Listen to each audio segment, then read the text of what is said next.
5, 19, 20. Va dans ta maison vers les tiens et raconte-leur tout ce que le Seigneur a fait pour toi, comment il a eu pitié de toi. Il s'en alla et se mit à proclamer dans la Décapole tout ce que Jésus avait fait pour lui.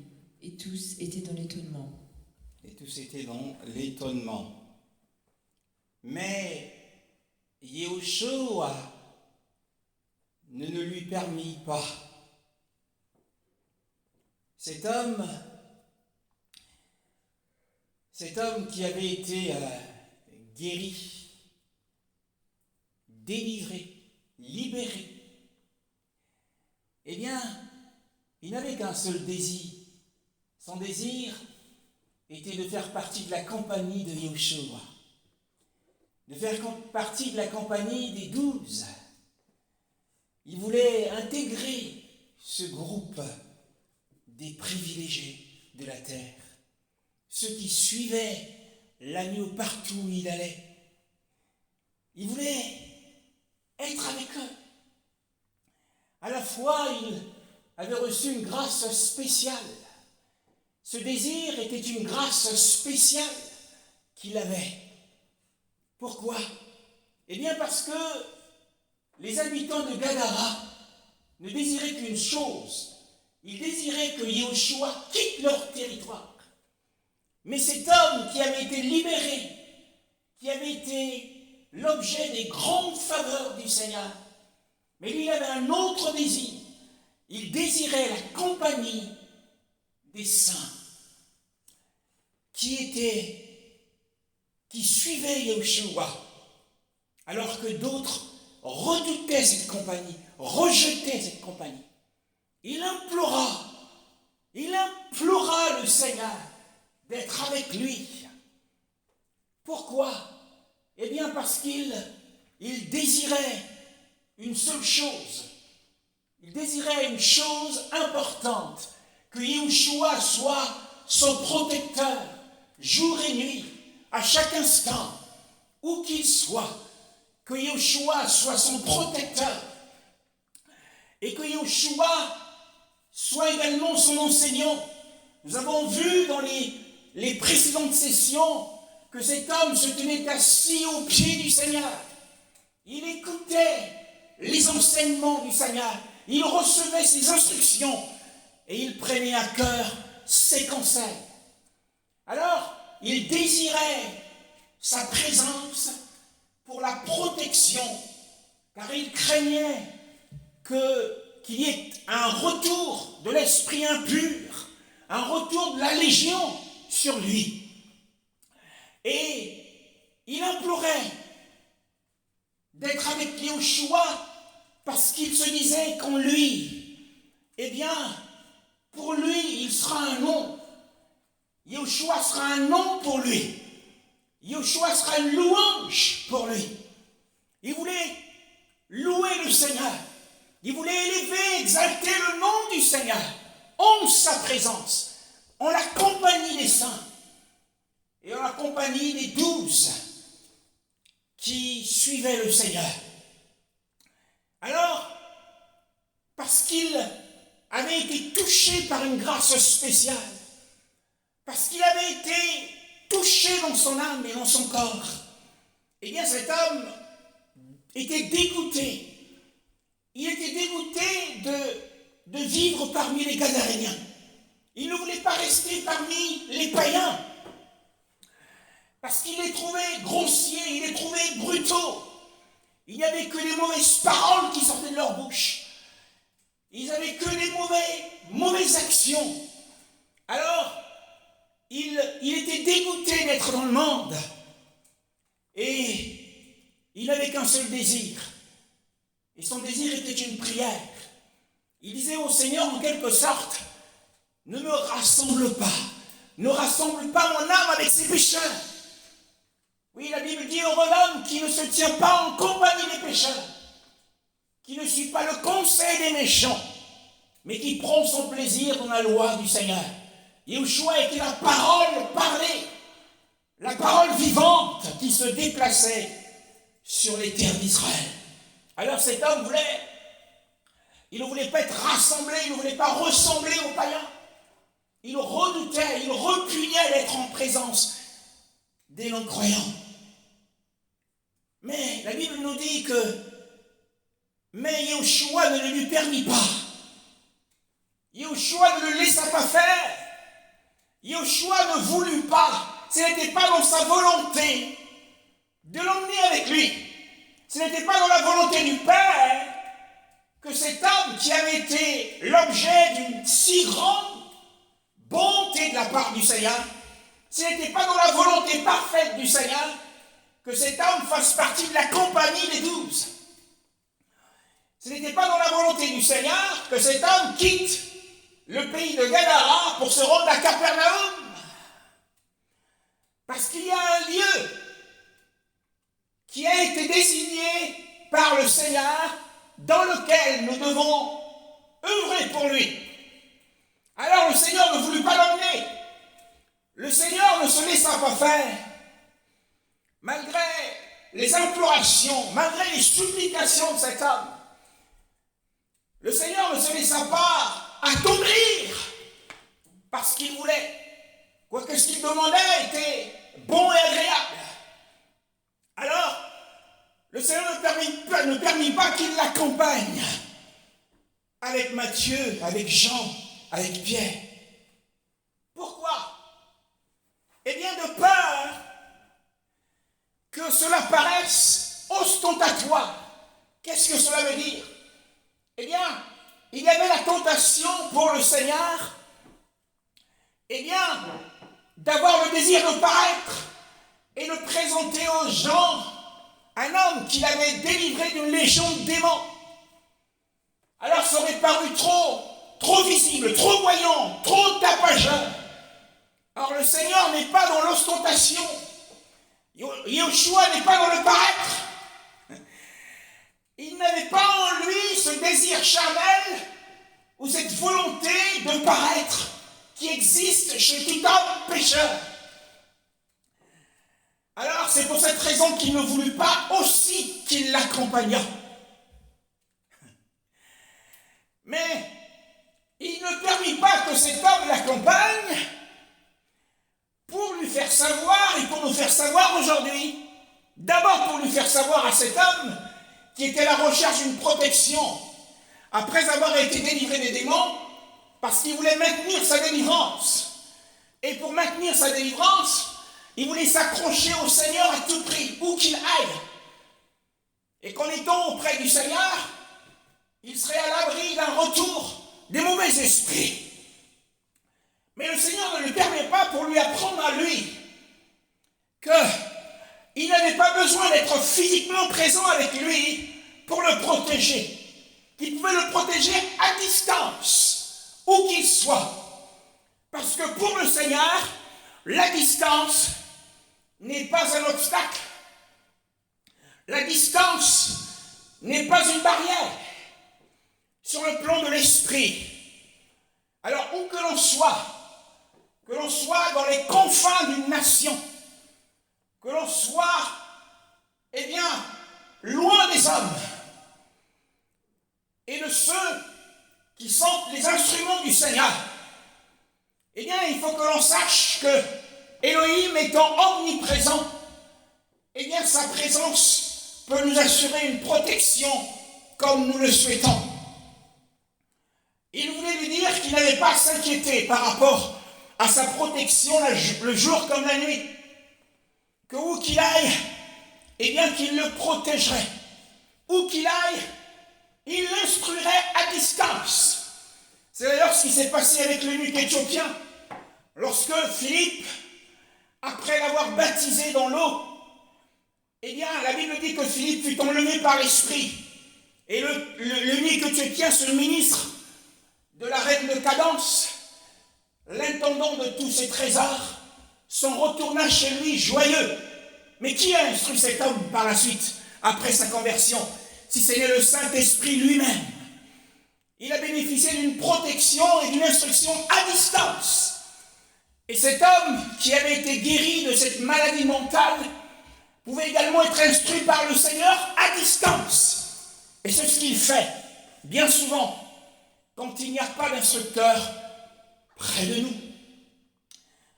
Et la Bible nous dit, mais Yoshua ne le lui permit pas, mais il lui dit. Yoshua lui ordonne. Il a dit une parole pour lui. Non seulement il ne s'est pas laissé attendrir, il ne s'est pas laissé faire, mais il lui dit autre chose. Quelle est cette autre chose? Eh bien, il avait une mission pour lui. Et cet homme avait été guéri et sauvé parce que Elohim avait un but dans sa vie. Qui y cru? Un homme qui a longtemps vécu dans les sépulcres, qui était un monument du diable, qui était un trophée de Satan dans les sépulcres et dans les montagnes. Son cas était désespéré. Qui crut que cet homme, un jour, eh bien que le Seigneur avait un plan de paix pour lui, que c'était un serviteur d'Élohim en puissance. Oh, magnifique est le Seigneur. Eh bien, le Seigneur avait une tâche pour lui. Le Seigneur avait un travail pour lui. Il était venu sur terre pour accomplir un travail pour le Seigneur. Quelle était cette tâche? Yoshua lui dit, va. Il lui ordonne d'aller. Il a reçu un mandat. Oh, magnifique. Alors que Pierre et Jean étaient encore auprès du Seigneur, mais cet homme avait déjà reçu son mandat. Il avait reçu sa mission. Il avait découvert le plan d'Élohim pour sa vie. Il connaissait le ministère pour lequel il était venu sur terre. Yoshua lui dit, va. Il a reçu le réma du Seigneur. Il lui dit, va. Il ordonne d'aller. Magnifique est-il. Il dit, va dans ta maison. C'est-à-dire, dans l'ancien lieu de ta résidence. Là où vivent tes parents. Là où vivent tes amis et connaissances. Là où vivent tes voisins. Et va. Et raconte-leur les grandes choses que le Seigneur a faites pour toi. Quelles étaient-elles, ces grandes choses? Eh bien, ces grandes choses, c'est qu'il avait été délivré d'une légion de démons. 12 500 démons. Cette grande chose, c'est que cet homme, auparavant, il était fou. Il ne savait pas ce qu'il disait. Il ne savait pas ce qu'il faisait. Il insultait les gens. Il les agressait. Il rompait les chaînes. Il avait une force surnaturelle, diabolique. Il marchait nu la nuit. Il courait entre les tombes. Mais cet homme a retrouvé la raison. Yoshua lui a redonné la raison. On l'a vu la dernière fois sur une belle photo. Il était assis, vêtu et dans son bon sens. Il avait retrouvé la raison après que cette raison, son discernement a été aboli par le diable, par les démons. Mais le Seigneur lui a redonné la raison. Il lui a redonné la santé. C'était cela les grandes choses. Il était dans les ténèbres. Son âme était dans les ténèbres. Et maintenant, il est passé des ténèbres à l'admirable lumière du Seigneur. Il est passé de Satan au Mashiach. Il avait été transféré du royaume du diable au royaume du Fils de son amour, de l'amour du Père. Oh, magnifique! Tel était notre cas. Nous également, nous étions dans les ténèbres. Notre âme était plongée dans les ténèbres.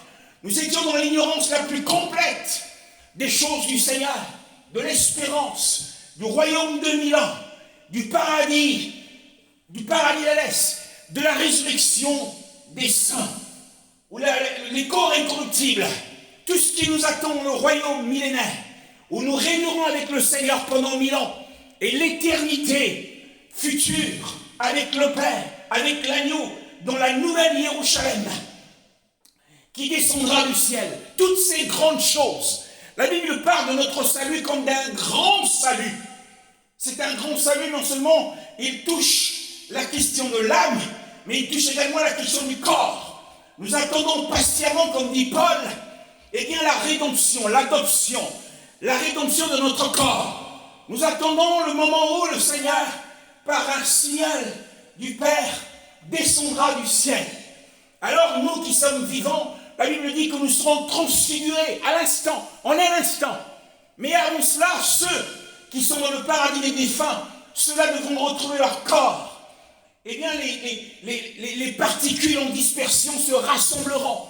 Les corps se formeront. Ce seront des corps incorruptibles, dépourvus du péché. Des corps, eh bien nous pourrons nous déplacer à volonté, apparaître et disparaître à volonté, comme le Seigneur nous a élevés dans les airs, avec des corps qui ne mourront jamais, vainqueurs de la mort. Eh bien le salut que le Seigneur a acquis pour nous est un grand salut. Il a fait pour nous des grandes choses. Alors cet homme devait, avec le ministère qui lui avait été confié, magnifique est le Seigneur, il devait rentrer chez lui, retrouver ses amis. Waouh, ses amis avec qui il n'avait plus de relation, ses parents avec qui il n'avait plus de relation. Il devait les retrouver et leur raconter les grandes choses que le Seigneur avait faites pour lui. Lui qui, quel Seigneur? Yeshua. Pourquoi? Eh bien, afin que le Seigneur soit honoré. La mission de tout homme, de tout chrétien, homme de Dieu, femme de Dieu, serviteur, servante du Seigneur, chrétien, notre première mission sur la terre, c'est d'honorer le Seigneur. C'est de glorifier le Seigneur. C'était la mission qui lui avait été confiée. Eh bien, va et glorifie-moi auprès des tiens, auprès de tes amis, de tes voisins, auprès de tes parents. Honore-moi et raconte-leur, témoigne de moi, de ce que je fais pour toi. Waouh! Waouh! Pourquoi? Non seulement pour que le Seigneur soit honoré, c'est le but, que le Seigneur soit honoré dans toutes choses, dans les bénédictions que le Seigneur nous envoie, qu'il ordonne que ces bénédictions nous atteignent. Eh bien, le but ultime, la motivation première, doit être d'honorer le Seigneur. Honorer le Seigneur. Et deuxièmement, pourquoi le Seigneur parle-t-il des siens, c'est-à-dire de ceux qui appartenaient à cet homme, enfin ceux de sa famille? Eh bien, c'est pour que eux également, non pas que eux ils soient honorés, mais eux, à travers ce que cet homme allait leur dire, leur raconter, pour qu'ils soient édifiés. Donc voilà les deux choses, les deux missions qu'il avait à accomplir: honorer le Seigneur et édifier ses parents, édifier ses voisins, édifier ses amis.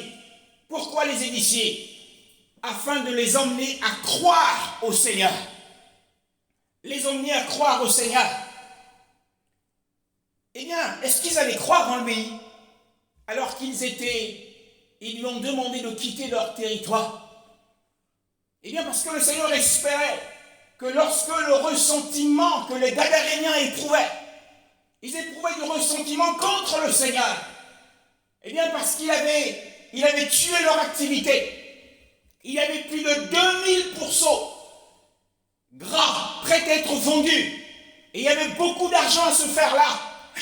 Mais le Seigneur a fait couler cette entreprise. Alors les Gadaréniens et ceux qui étaient employés dans cette entreprise, qui avaient perdu leur emploi, et les employeurs qui avaient perdu leur activité, ils éprouvaient du ressentiment contre le Seigneur. Mais le Seigneur espérait que ces hommes, une fois que ce ressentiment éprouvé se soit dissipé, il espérait qu'ils seraient mieux disposés à considérer le miracle dont cet homme avait fait l'objet. Et le Seigneur dit: et comment il a eu pitié de toi? Waouh! Comment le Seigneur a eu pitié de toi? Le Seigneur voulait lui dire: eh bien, quand tu as témoigné de moi, lorsque tu iras prêcher de moi, ne mets pas trop l'accent sur la manifestation de ma puissance. C'est bien de dire que tu as été libéré d'une légion de démons. C'est bien de dire que tu as retrouvé la raison, que tu as retrouvé la santé que tu avais perdue. C'est bien. Mais tu dois prêter une attention particulière à un aspect de moi. Et cet aspect de moi, c'est ma compassion. Oui, tu dois plus me glorifier par ce ce fait-là par cet attribut de moi qui est la compassion. Fais attention à cela, parce que la compassion me glorifie particulièrement. Exode chapitre 33, le verset 18 à 19. Moïse dit, fais-moi donc voir ta gloire. L'Éternel répondit, je ferai passer devant toi toute ma bonté et je proclamerai devant toi le nom de l'Éternel. Je fais grâce à qui je veux faire grâce et j'ai compassion de qui je veux avoir compassion. Oui, c'est ici un entretien, un échange, une communion entre Moïse en français, Moshe en hébreu, et Yahweh. Yeshua, sous forme de Yahweh, dans l'ancienne alliance. Il lui dit, s'il te plaît, fais-moi voir ta gloire. Wow. Moïse, nous sommes dans Exode 33. Mais ce Moshe a de plusieurs façons vu la gloire du Seigneur. De ce côté-ci du ciel, à cette époque, il n'y avait personne qui avait eu une si grande communion avec le Seigneur comme l'était Moshe. Pourtant, nous le voyons ici insatisfait de ce qu'il avait déjà expérimenté concernant la représentation de la gloire du Seigneur. Ayant été exaucé de plusieurs manières dans ses requêtes auprès du Seigneur, on le voit ici rempli d'assurance à cause des succès de ses prières. Et plus il recevait, plus il en voulait encore. Plus il avait vu la gloire du Seigneur, plus il en voulait encore. Et il demande de voir davantage la gloire. Alors que longtemps il a entendu la voix du Seigneur, longtemps il a vu une représentation de la présence du Seigneur. Il dit, fais-moi voir ta gloire. Et le Seigneur lui répond, magnifique. Et il prie et il a une réponse du tic au tac sur le champ. Et il lui répond. Il dit, s'il te plaît, fais-moi voir ta gloire. Et tout de suite, il reçoit une réponse du Seigneur. Moi, je ferai passer toute ma beauté sur tes faces. Et je proclamerai le nom de Yahweh en face de toi. Je ferai grâce à qui? Je ferai grâce et j'aurai compassion de celui de qui j'aurai compassion. Moshe demande de voir la gloire. Mais Yahweh lui répond, je ferai passer toute ma bonté, c'est-à-dire toute la source de ma beauté et de ma bonté devant toi. Et je proclamerai le nom, c'est-à-dire la personne de Yahweh en face de toi. Alors nous comprenons que la bonté du Seigneur, ou la beauté du Seigneur, c'est sa gloire. Ce qui fait la gloire du Seigneur, c'est sa bonté. Elle fait sa gloire plus que sa majesté en puissance. C'est cela, la véritable révélation. Parce que la bonté ou les compassions du Seigneur, ce sont des attributs qui sont dans sa nature. Sa puissance, c'est ce qui ressort de lui extérieurement. Mais par sa bonté, qui est sa nature, quand on dit qu'Élohim est amour, c'est sa nature. Eh bien, sa bonté nous emmène et nous conduit à l'adorer pour ce qu'il est. Et ce qu'il manifeste, bien souvent, c'est sa puissance. Et par sa puissance, nous lui rendons les louanges qui lui sont dues. Voilà la différence entre l'adoration et la louange. Et je ferai grâce à qui je ferai grâce. Ici, il exprime qu'il est souverain, qu'il est le propriétaire absolu de toutes les grâces.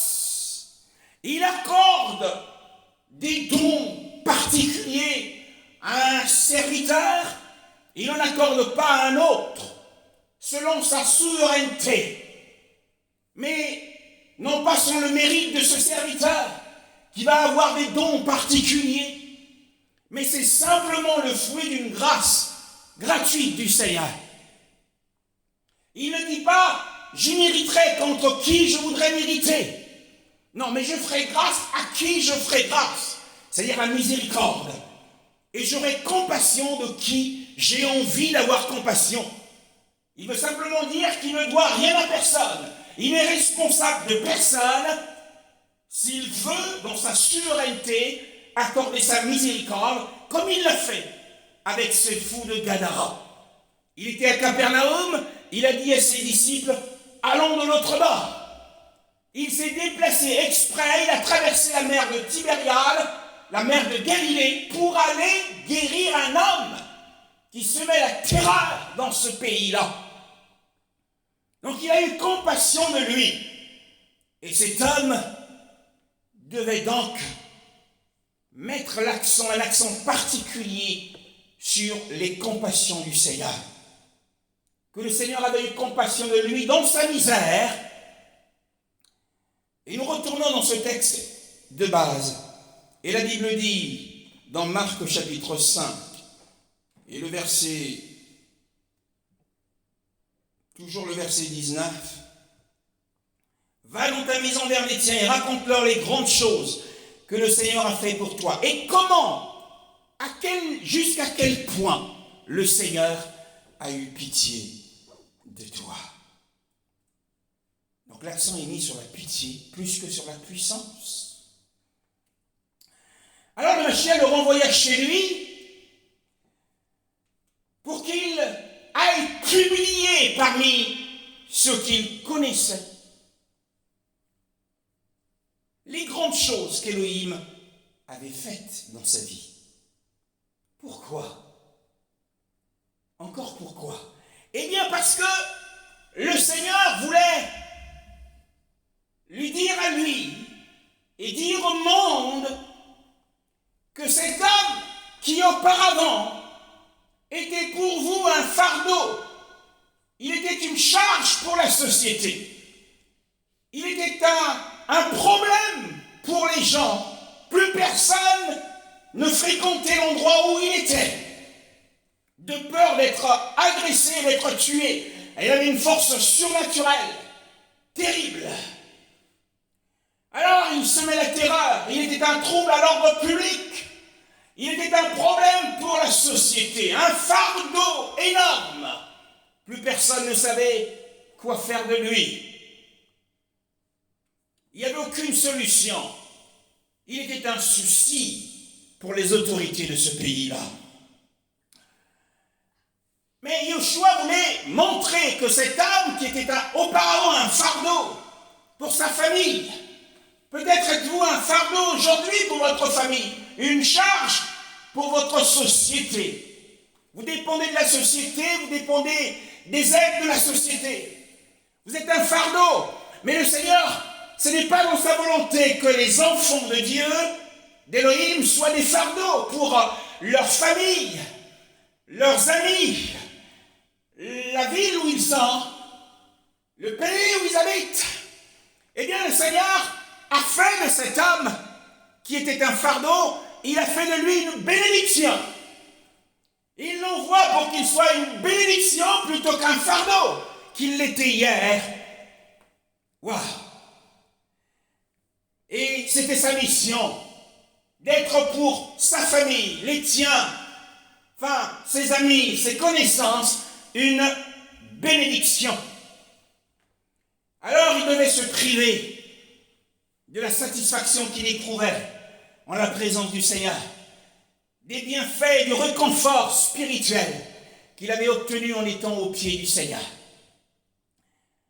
Pour avoir l'occasion, le Seigneur lui donnait l'occasion, l'opportunité d'être utile.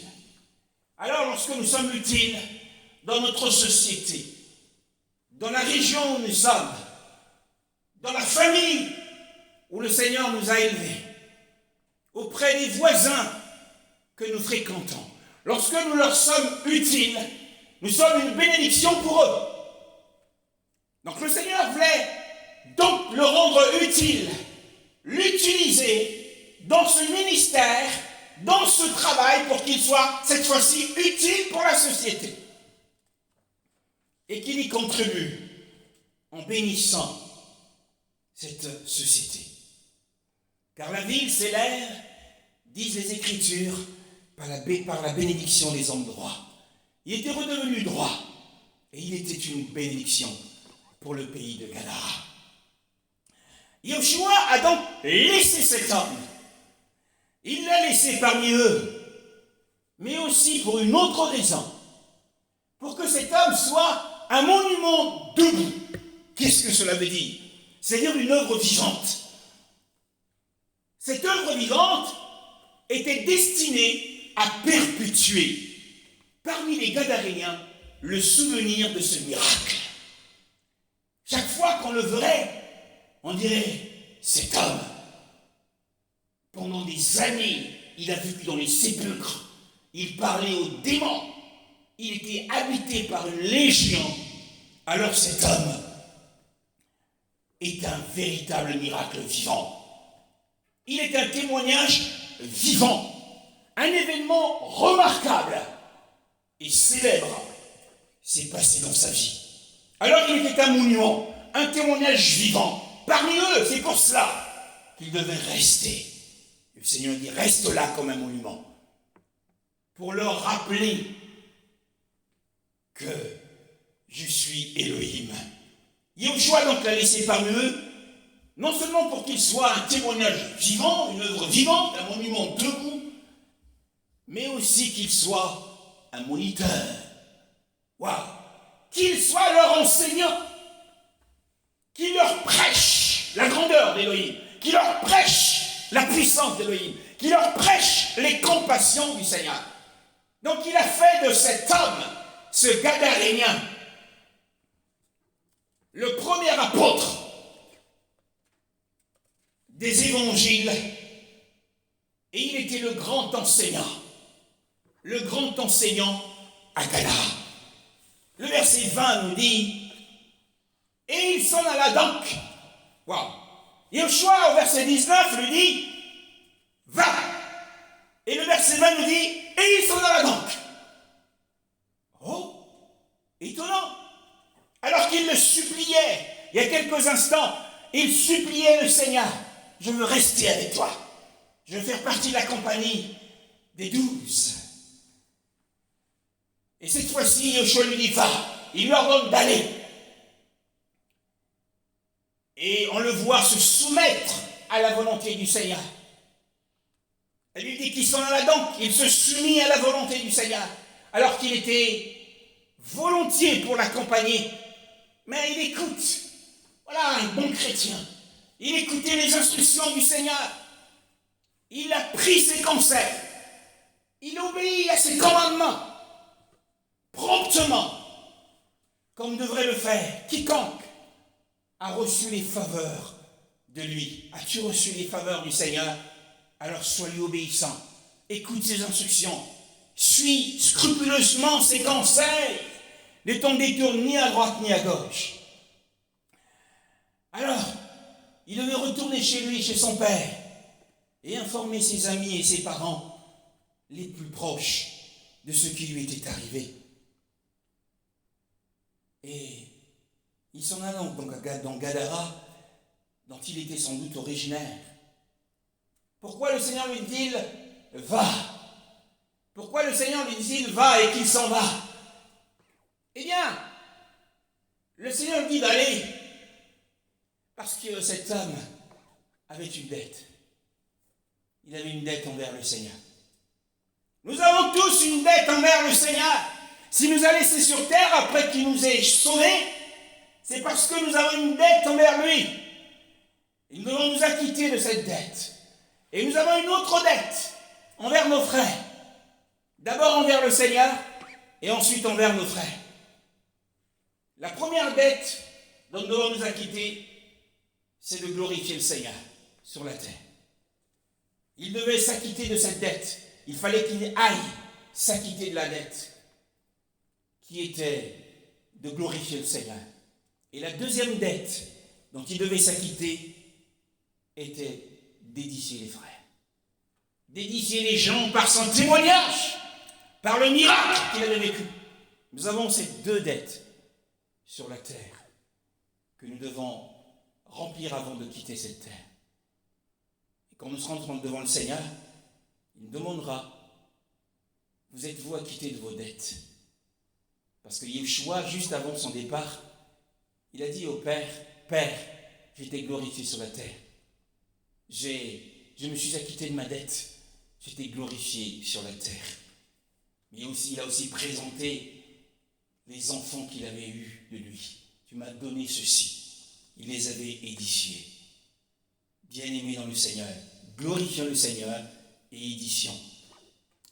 Et nous voyons que cet homme s'en alla publier dans la Décapole les grandes choses que Yeshua avait faites. Pourtant le Seigneur lui dit, raconte-leur les grandes choses que le Seigneur a faites pour toi, en parlant d'Élohim. Mais lui s'en alla et il publia les grandes choses que Yeshua avait faites pour lui. Ainsi, il considéra Yeshua comme étant Seigneur et Elohim, des choses dont il avait été favorisé. Il a donné, par son témoignage, la preuve que Yeshua est Elohim, il a donné la preuve de sa divinité, il a aussi donné la preuve qu'il est le Mashiach, de sa messianité. Mais nous avons là un exemple de l'obéissance de la foi. Un homme obéissant dans le service. C'est une branche considérable du service d'Élohim, du ministère que nous avons. Beaucoup d'entre nous sommes en retard sur cette partie du service de la foi, qui est d'aller et de prêcher, d'aller et de témoigner, d'aller et d'édifier, d'aller et de rechercher à honorer le Seigneur. Nous sommes beaucoup en retard sur cette partie du service de la foi. Et le Seigneur nous attend toujours, soit parce que nous craignons les hommes, soit parce que nous sommes incrédules sur leur conversion. Est-ce qu'ils vont se donner au Seigneur? À ça sert. Soit parce que, nous craignons les épreuves, ou encore nous avons honte. Et Paul dit, je n'ai point honte de l'évangile. Et cet homme n'avait point honte de l'évangile, cet homme n'a craint personne, mais il avait une raison pour glorifier le Seigneur et une raison pour édifier les hommes et les emmener à croire en lui. Mais la Bible dit que cet homme, bien que nous le voyons qu'il le supplia de vouloir rester avec lui, et qu'il avait grandement désiré être avec le Seigneur, nous le voyons ici se soumettre à sa volonté et à son bon plaisir. Nous le voyons ici obéir à ses ordres sur le champ. Donc il a abandonné immédiatement sa demande, il n'a pas insisté auprès de lui, il n'a pas insisté à rester, il n'a pas mis la pression sur le Seigneur, mais il était conscient d'une chose, comme nous l'avons dit tout à l'heure, la dette. Cette dette n'est autre qu'une grande obligation qui nous est imposée en tant que chrétiens, en tant que serviteurs, en tant que servantes. Et nous devons considérer ce devoir d'observer tout ce qu'il nous commande. Nous devons considérer ce devoir d'observer tout ce qu'il nous commande. Et la Bible dit que tous furent dans l'étonnement. Donc ils s'émerveillent de la puissance, ils se sont émerveillés de la puissance de Yeshua, ils se sont émerveillés de sa riche miséricorde et du miracle qu'il avait accompli, du bienfait que cet homme avait reçu, dont ils savaient tous qu'il était auparavant dans un état déplorable. Ainsi, cet homme avait, en quelque sorte, dans cet émerveillement, on y voit l'édification, on y voit aussi une pépinière, sans doute qu'un grand réveil s'était produit dans cette ville grâce au ministère béni de cet homme, et nous louons le Seigneur pour un si bel exemple d'obéissance de la foi et du service de la foi, le ministère pour lequel nous sommes appelés sur terre, où que nous soyons, eh bien le Seigneur nous appelle également à répondre. Souvenons-nous que nous avons des grandes obligations qui nous sont imposées. Il nous faut les remplir. Que le Seigneur nous bénisse.